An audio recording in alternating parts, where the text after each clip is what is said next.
Oke, assalamualaikum warahmatullahi wabarakatuh.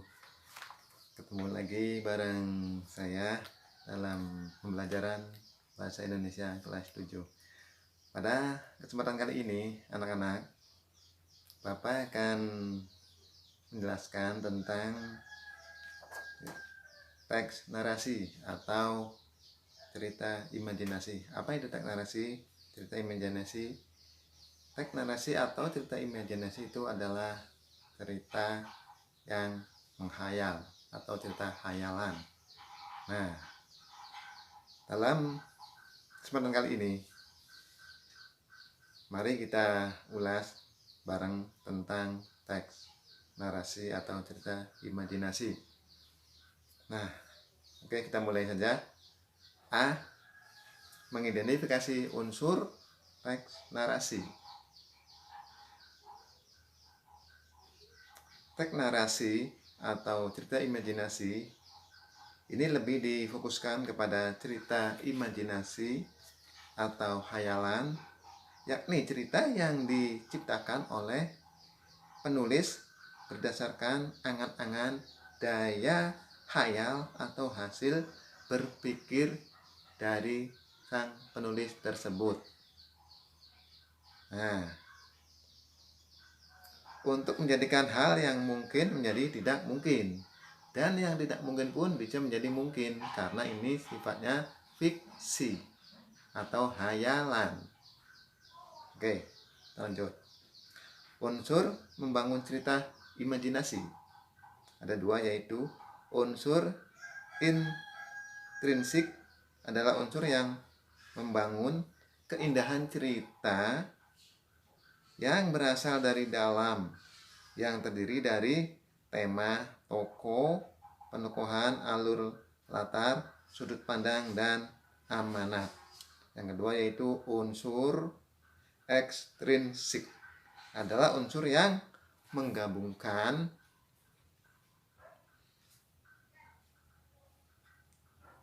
atau unsur yang membangun keindahan sebuah cerita yang berasal dari luar dari lingkungan kehidupan penulis. Nah, adapun ciri-ciri khusus cerita imajinasi, yang pertama itu ada kejadian, keanehan, kemisteriusan di dalam cerita tersebut. Jadi cerita itu dibikin enak sama sang penulis, dihayal seindah mungkin. Di situ ada yang bersifat gaib, ada yang bersifat magic, ada yang bersifat punya kekuatan dari sang tokoh tersebut. Nah, yang kedua itu ciri khusus dari cerita imajinasi adalah ide cerita. Ide cerita bebas, tak terbatas. Ide cerita sesuai dengan kemampuan penulis cerita berimajinasi atau mampu memainkan hayalan dalam pikiran, mungkin hal yang nyata atau tidak nyata, irisan dan antara keduanya. Nah, yang ketiga, ciri khusus dari cerita imajinasi yaitu menggunakan beragam latar lintas ruang dan waktu. Dalam cerita imajinasi ini terjadi di dua latar yang sesuai dengan kehidupan sehari-hari dan yang tidak menembus dimensi ruang waktu, seperti kalau kita menunggu seseorang terasa lama, tapi kalau kita bermain game, waktu begitu cepat padahal sudah berjam-jam mainnya. Demikian juga latar waktu dalam cerita ini bisa berada di masa lampau atau sebaliknya, di masa yang akan datang atau futuristik.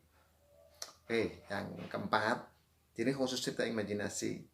Tokohnya unik. Tokoh unik itu biasanya memiliki kehebatan atau kesaktian yang luar biasa. Contohnya, kalian pasti tahu kan, film Harry Potter. Itu tuh udah termasuk cerita imajinasi dalam bentuk film, menghayal, hayalan, fiksi. Oke, yang kelima yaitu bersifat fiksi. Nah, bersifat fiksi atau hayalan. Jadi cerita imajinasi itu sifatnya fiksi, menghayal seindah mungkin oleh si penulis. Paham kan? Oke, yang keenam, bahasa. Bahasa yang dipergunakan bukan bahasa formal, tidak seperti dalam penulisan karya ilmiah. Ketika menggunakan ragam bahasa, percakapan variasi bahasa sangat beragam dan ekspresif. Jadi bahasa sehari-hari yang biasa kalian ucapkan, kalian tuangkan dalam sebuah teks imajinasi atau teks fantasi atau cerita fantasi. Nah, yang poin C, ada jenis cerita imajinasi berdasarkan kesesuaian dalam kehidupan yang nyata. Yang pertama yaitu cerita imajinasi total, bersifat fantasi pengarang terhadap objek kategori tertentu. Semua cerita tidak terjadi dalam dunia nyata, itu yang total. Berarti misalkan kalian mau bikin cerita imajinasi total semua itu tidak ada di dunia nyata. Misalkan di dunia hayal, di dunia hayangan, di dunia gaib pun bisa kalian bercerita ketemu sama makhluk gaib terusan dibawa ke sana, terus dalam suatu cerita tersebut kalian sampai bertahun-tahun di situ ceritanya, padahal itu cuma 1 hari kalau di sini. Nah, itu namanya cerita imajinasi total. Nah, yang kedua itu ada cerita imajinasi irisan. Ceritanya imajinasi tapi masih menggunakan nama tempat atau kejadian dunia nyata berdasarkan latar cerita. Jadi gini, misalkan kalian bikin cerita imajinasi irisan yang separuh cerita ada di dunia nyata, misalkan di kehidupan kalian, dibikin cerita imajinasi, cerita fantasi. Nah, yang separuhnya bisa masuk ke dunia lain atau dunia hayal yang tidak mungkin terjadi di dunia nyata. Jadi itu namanya cerita imajinasi irisan. Oke. Kita lanjut ke poin D ya. Menceritakan kembali isi teks imajinasi. Nah, menceritakan ini sebuah teks menuntut kalian untuk memahami isi cerita, keterampilan dalam bercerita, kreativitas dan ekspresi dalam menceritakan isi cerita. Langkah awal sebelum menceritakan isi cerita adalah memahami isi cerita serta unsur instruksinya, kenali tokoh, latar, dan alur atau jalan ceritanya. Tokoh dalam cerita dibagi berdasarkan sifat dan fungsinya. Oke, ada 2, yaitu berdasarkan sifat. Yang pertama berdasarkan sifat itu protagonis adalah tokoh baik, antagonis adalah tokoh jahat, dan tetragonis adalah tokoh penengah. Yang kedua, berdasarkan fungsinya. Tokoh sentral atau tokoh utama dan tokoh bawahan atau pendukung. Nah, penokohan merupakan penyajian atau penggambaran tokoh oleh pengarang. Beberapa metode mengenali penokohan. Yang pertama itu analitik atau cerita langsung. Pengarang langsung menjelaskan watak tokoh, apakah baik, jahat, dan lain-lain. Yang kedua yaitu dramatik atau tidak langsung. Contohnya apa? Watak tokoh didapatkan dengan menyimpulkan dari pikiran, percakapan, atau diceritakan oleh tokoh lain dan kelakuan tokoh. Jadi tidak dijelaskan sama pengarang. Ketahuannya pas diskusi antara tokoh-tokoh. Wah, bahwa si tokoh si A berarti wataknya jahat, tokoh si B berarti wataknya baik. Nah, itu namanya dramatik, tidak langsung diceritakan oleh si penulis. Oke. Dan selanjutnya yaitu latar merupakan segala petunjuk keterangan yang berkaitan dengan waktu, ruang, tempat, dan suasana, alur, urutan peristiwa. Alur adalah rangkaian peristiwa dalam cerita fiksi yang dijalin dalam hubungan sebab akibat. Ada alur beberapa jenis, yaitu sebagai berikut. Yang pertama, alur maju. Rangkaian peristiwa urutannya sesuai dengan waktu kejadian cerita bergerak ke depan. Jadi ceritanya itu bergeraknya ke depan, ke masa yang akan datang ke depan. Nah, yang kedua, alur mundur atau sorot balik flashback. Rangkaian peristiwa yang susunannya tidak sesuai dengan urutan waktu kejadian atau bergerak mundur. Yang ketiga, alur maju mundur atau campuran ya. Rangkaian peristiwa terjadi di kedua waktu. Penceritaan terkadang alur waktunya sesuai urutan di bagian cerita. Yang lain urutannya bergerak ke belakang. Jadi contohnya begini.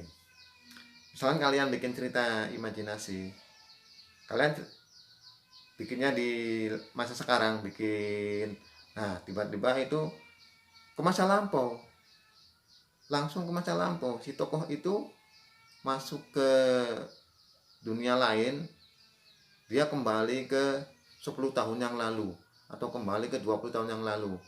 Itulah yang dinamakan alur maju mundur campuran. Bisa maju, bisa mundur ke belakang, bisa maju ke akan datang. Jadi bisa bercerita nanti pada zaman tahun 2050 ini akan begini. Nah, itu maju ke akan datang, yaitu futuristik, masa yang akan datang. Nah, seperti yang sudah diuraikan di atas tentang penentuan tokoh, pentokohan, latar, dan alur, sekarang kalian sudah paham bagaimana cerita yang akan kalian ceritakan. Tentu saja selain itu, kalian perlu juga mencatat ringkasan isi teks cerita imajinasi berdasarkan pokok-pokok cerita. Kalian tinggal menjadikan hal yang sudah diuraikan untuk menceritakannya di isi cerita. Nah, silahkan anak-anak, kalian yang sudah ditulis minggu kemarin, kalian baca, di situ sudah tercatat semua bagaimana cara-cara membuat cerita fantasi atau cerita imajinasi. Kalian lihat di situ, pelajari, dan latihan untuk tugas. Sekarang kalian baca dulu di teks Balas Budi Singa. Nah, setelah kalian baca, silahkan kalian boleh kutip dari teks tersebut, boleh searching di Google atau dari sumber-sumber yang lain. Kalian bikin teks imajinasi masing-masing, satu cerita, satu judul dari kalian ya. Nanti kalau yang sudah selesai bisa dikirim japri. Ingat, jangan kirim di grup, kirim japri biar tidak ada saling mencontek. Kirim japri ke Bapak langsung ya. Nanti biar Bapak koreksi satu persatu. Tapi kalau kalian nanti kirimnya di grup, bagi yang sudah ngirim duluan, nanti dengan gampang yang lain akan mencontoh, akan nyontek. Jadi kalian bikin teks deskripsi, teks imajinasi, cerita imajinasi, lalu kirim ke Bapak kalau sudah selesai. Nah, waktu pembelajaran akan ditutup sampai hari Jumat jam 12 malam. Bapak kasih waktu hari Jumat jam 12 malam. Semua tugas sudah masuk japri ke Bapak. Oke. Sekian dulu pembelajaran bahasa Indonesia kali ini. Akhirul kata, billahi taufiq wal hidayah. Assalamualaikum warahmatullahi wabarakatuh. Dadah, sampai jumpa.